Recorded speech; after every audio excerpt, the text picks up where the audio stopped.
ओम शांति। 25 मई 2022 की साकार मुरली से होमवर्क। आज की मुरली से हम स्वमान लेंगे, मैं संगम युगी ब्राह्मण हूँ। संगम युगी ब्राह्मण अर्थात मायाजीत, सर्व खजानों का अधिकारी। इसके लिए आज हम विजन बनाएंगे। स्वयं अलौकिक माँ, पारलौकिक पिता ने ये मुझे अलौकिक जन्म देते ही दिव्य बुद्धि का गिफ्ट दे दिया और पवित्रता और मर्यादा का जनेऊ मुझे पहना दिया।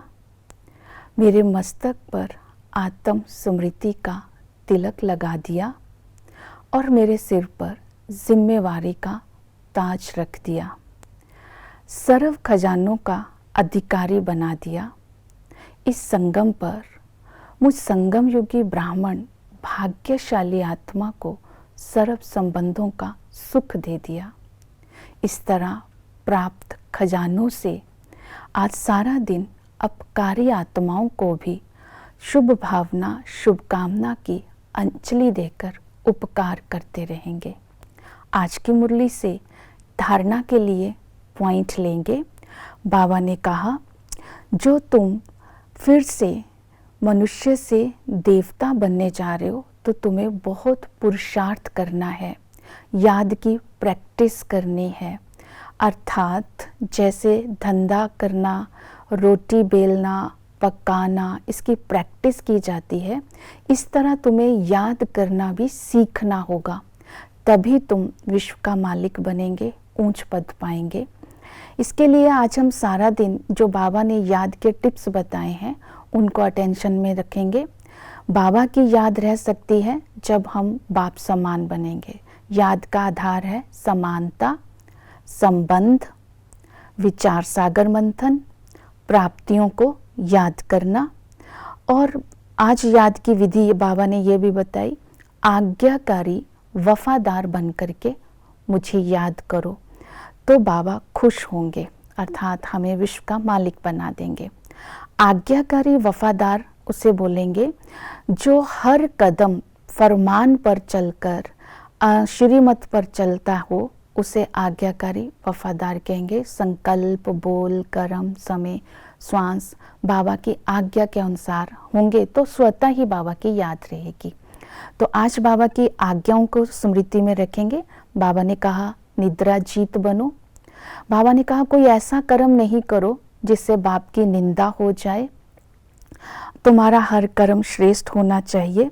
फिर बाबा ने दूसरी बात बताई, पढ़ाई मिस नहीं करो, गुस्सा नहीं करो और पवित्र बनो। इन आज्ञाओं को आज स्मृति में रखेंगे।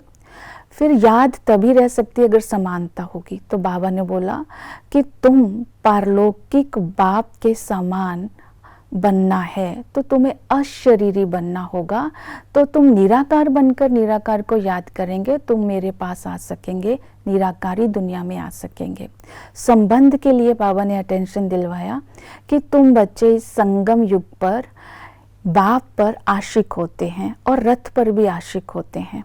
अर्थात दो बाप की को याद करेंगे तो हमें शक्ति मिलेगी, ब्रह्मा बाबा को याद करेंगे तो हमारे अंदर चरित्र आएगा, अर्थात हम गुणवान बनेंगे।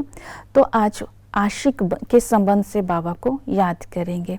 फिर बाबा ने प्राप्तियों को याद कराया कि अगर तुम मुझे याद करते हो तो धर्मराज की सजा से छूट जाएंगे, शरीर और आत्मा दोनों ही कंचन बन जाएंगी, विकर्म नहीं होंगे, पाप कर्मों से मुक्त हो जाएंगे। अगर बाबा को याद करेंगे तो बैकुंठ की बादशाही मिलेगी। तो इसी तरह माया जीत भी तुम बन जाएंगे। तो इन प्राप्तियों को अगर हम याद करते हैं तो प्राप्ति कराने वाला स्वतः ही याद रहता है। फिर याद करने की विधि बताई, विचार सागर मंथन करो।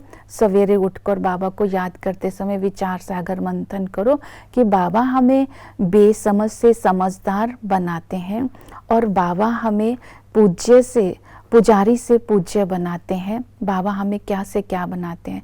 जब इस तरह विचार सागर मंथन करेंगे तो अंदर खुशी का पारा चढ़ा रहेगा और हम निद्रा जीत भी बन जाएंगे, माया जीत भी बन जाएंगे।